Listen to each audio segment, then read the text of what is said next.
we'll start with a bit of a surprise in Boston I don't think so. I have Philly in a sweep, and I still feel good about that. Good job, buddy. Game 1, Sixers at Boston without Jaylen Brown. Okay, Bill Russell, we know why you're there. We got you. He's there. First half, Celtics came out hot, and it was two dudes, Jayson Tatum, Al Horford. That's Jalen's Al Horford, ladies and gentlemen, leading the way. They would take an 11-point lead into halftime. The Boston Celtics, I like how they have multiple guys that can dribble, pass, and shoot. And I know that sounds, basic in today's game. It does, actually, yeah. But they have guys that can, look at that. That's Al Horford, their center. You see what I mean? That's a Simmons miss to Al Horford to Tatum. Tatum, by the way, finished the night with 28, 3, and 2. And in the fourth, Rozier, man, made a name for himself. And that name just keeps getting bigger. Here he is. 5 of 6 from the field in the fourth, including 3 threes. And here he is after the double big team on the win. post. Kick it out. I feel like the best is yet to come, but it's a great start. It's a great start of the series. I'm gonna keep going hard, no matter who's in front of me. I always feel like I can get the best of my guy, and like I said, the best is yet to come, though. I thought I was. I thought we were all bad tonight, so that's not what we are, definitely. I think, when everybody is on, we're the best defensive team in the game, man. There's a lot of stuff with game plan that we didn't execute. That's right, Jalen. I was staring at you while Joel Embiid was saying all that. By the way, the Celtics were only 2 days removed from playing in that Game 7, so everyone probably assumed they'd come in exhausted. They were already short-handed before even Jaylen Brown was ruled out. This seemed like it would be an easy sweep for the Sixers because they had all that rest. What happened? Player development is taking place with the Boston Celtics. I know NBA life seems like it happens in dog years, but this time last season, the Boston Celtics were the #1 seed in the playoffs, led by Isaiah Thomas. He's on his 3rd team now. That's crazy. He's having hip surgery. Brad Stevens is still standing on the sideline.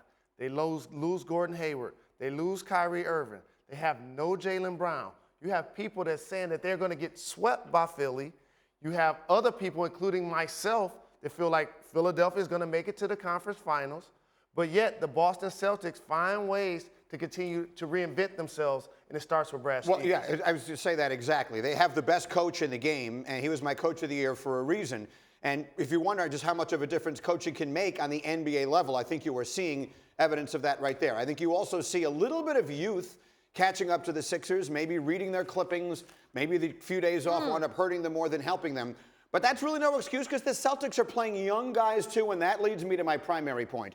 Jayson Tatum is a star. That kid is phenomenal. He is going to be the best of the Duke players. I brought this up on social the other night, watching this on watching their game against Milwaukee the other night. The only player from Duke, who played for Coach K, who is currently in the Hall of Fame, is Grant Hill. Kyrie Irving is probably on his way to becoming the best of the Dukies. I'm not sure this kid isn't going to surpass them both. He had 28 last night. That's the most by a Celtics rookie in a playoff game since Larry Bird. And he was the best player. He and Horford, who was an all-star for many years, were the best players on the floor last night in a game that included Ben Simmons and included Joel Embiid. That kid, Jayson Tatum, is a star. That's a fascinating point about Duke. I never thought about it that way, especially since Coach K has won so many championships, produced so many All-Americans.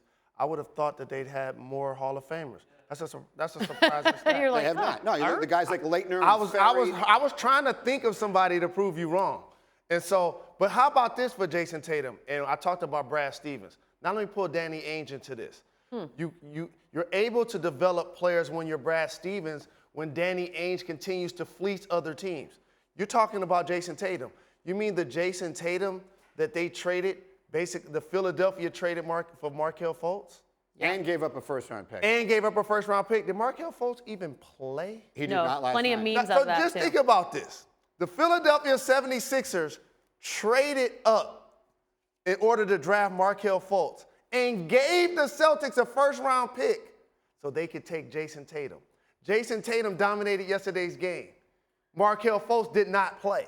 And it shows how, the process has been just that when you get two franchise-changing players, Embiid and Simmons, but you don't talk about the first-round picks that they missed on, like Okafor, Noel, and I hope Fultz doesn't fall into that category. Me too. And that's the only thing I'll say in defense of him is you don't draft a kid #1 for the first year. So maybe he still turns out to be a terrific player. We'll see. But, I mean, this is not hindsight being 20/20. We were both saying at the time Jayson Tatum is the best. Anyone who watched that kid carry Duke to an ACC championship last year saw that Jayson Tatum was a great offensive player. He turns out to be a better defender than we thought he would be. Jayson Tatum is a star in the NBA right now.